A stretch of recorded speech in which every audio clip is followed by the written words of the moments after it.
কত জীয়া কাহিনী পুতগল বোকাত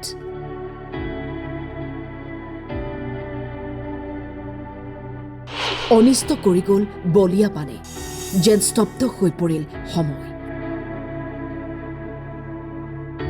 শহ পৰিয়ালক আলৈ আথানি কৰি গ'ল এই বিধ্বংসী বানে। কি ঘৰ, কি বাৰী, কি ধনী, কি দুখীয়া, সকলো তচনচ বানৰ কবলত। আকৌ যেন জীৱন নতুনকৈ আৰম্ভ কৰিব লাগিব। ত্ৰিপালৰ তলত এতিয়া জীৱন। চৰকাৰ অনুৰোধ জনাইছো যে ঘৰ চব যিবোৰ আমাৰ ধ্বংস হ'ল এইবোৰ কিবা কিবি তেওঁৰ সাহাৰ্য দিয়ে যাতে ঘৰ চব আমি ঠিক কৰি ল'ব পাৰো। এতিয়াতো চব গুচিয়ে গ'ল। অবৰ্ণনীয় দৃশ্য। নাজিৰাৰ নেপালী খুঁটিৰ বিহুবৰ আৰু মাজগাঁৱৰ বহু মানুহৰ এতিয়াও নাই সন্ধান। নাই, শূন্য হৈ পৰি আছে বৰ্তমানলৈকে। একো গাঁৱত একো নাই। আমাৰ যি ঘৰ বাৰী গাই গৰু মাটি যি আছিলে একো নাই বৰ্তমানলৈকে। সেইবোৰতো শেষ হ'ল বাৰু। মই প্ৰশাসনৰ লগত এটাই আশা কৰোঁ। গৰু কিমান? গৰু আমাৰ 6জনী গৈছে। গোটেই গাঁৱৰ লগভগ 400-500 গৈছে। মানে কেঁচা ঘৰবোৰ কেঁচা ঘৰ লগভগ আপোনাৰ 100-200 মান গৈছে। দুটা গাঁও লগাই 100-200 মান গৈছে। মানুহ কিমান ঢুকালে? মানুহ এতিয়ালৈকে তথ্য হিচাপে যিটো আমি তথ্য পাইছোঁ 13জন মানুহ আমি গম পাইছোঁ। তাৰ উপৰিও কিমান মানুহ ক'ত সোমাই আছে, ক'ত কেনেকৈ হৈছে আমি এতিয়ালৈকে গম পোৱা নাই। পানী মানে এনেকুৱাকে আহিলে চব পিনৰ পৰা পানী আহি গ'ল, মানে আগফাল পাছফাল দুফালৰ পানী আহি গ'ল। তাৰপৰা আমি চবেই মানে পানীতে সাঁতুৰি বস্তু বাহিনী অলপমান উলিয়ালো, ডকুমেণ্টছখিনি উলিয়ালো। আৰু এইবিলাক উলিয়াব নোৱাৰিলো। গৰু ছাগলী ৰছী কাটি দিলো, সেইবোৰ উঠি গ'ল। গাড়ীখন উঠি গৈছিলে, ৰাইজে কিছুমানে আনি ধৰি মেলি দিলে, বান্ধি ৰাখিলে। ইয়াত আনি ৰখিলে, আমি এতিয়া ইয়াতে আহি পিনি বহি আছো। গৰু 3টা আছিলে, ছাগলী 3টা, পোৱালি 2টি।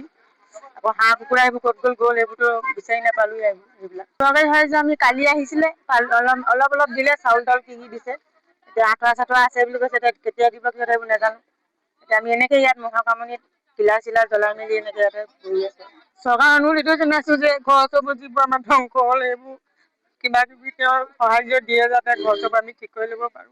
যাতে আমাক চৰকাৰে যাতে আমাৰ গাঁওখনৰ কাৰণে, নেপালী গুটি গাঁওখনৰ কাৰণে তেওঁ অলপ সাহাৰ্য কৰে। ঘৰ দুৱাৰ চবৰে ভাঙি চিঙি গৈছে, উটি গৈছে, কিছুমান বস্তু বাহিনী চব উটি গ'ল। তেওঁ যেন আমাক অলপ সহায় কৰি মেলি উপায় এটা দিয়ে। এতিয়া দেওবাৰ যোনটো বান আহিছে, ওপৰৰ পৰা যোনটো পানী আহিছে, হঠাৎকে বাঢ়ি গ'ল ইয়াত পানী।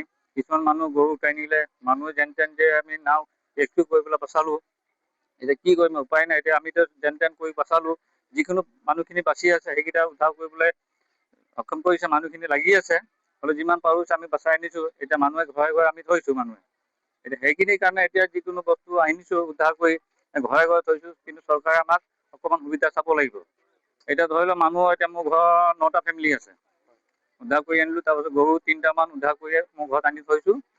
এইকেইটা গৰুৰ কাৰণে কিবা এটা চাব লাগিব, চাপত দানা চানা লাগে, এইকেইটাও চাব লাগিব, দিব লাগিব। চৰকাৰ ফালৰ পৰা কিবা সহায় কৰিব লাগে। এইকেইটা অকণমান দিছে, চবেই সহায়টো কৰি আছে। এতিয়া চৰকাৰ ফালৰ পৰা আহি আছেতো, ভালে লাগিছে। যিমান দিয়ে সহায় কৰি আছে মানুহকেইটাই। পাৰিলেতো নগা মানুহে আহি সহায় কৰি আছে ইয়াত। এতিয়া আমি এইটো কৈছো, চৰকাৰক কৈছো, তেওঁলোকক ভালকে আৰু অলপ সহযোগ কৰিব। এতিয়া গৰুখিনি যিমান মৰিছে সেইকেইটা যদি পুতিবৰ কাৰণে যদি সুবিধা দিয়ে আমাক ভাল লাগিব। এইটো ব্যুৰো ৰিপৰ্ট, টাইম 8।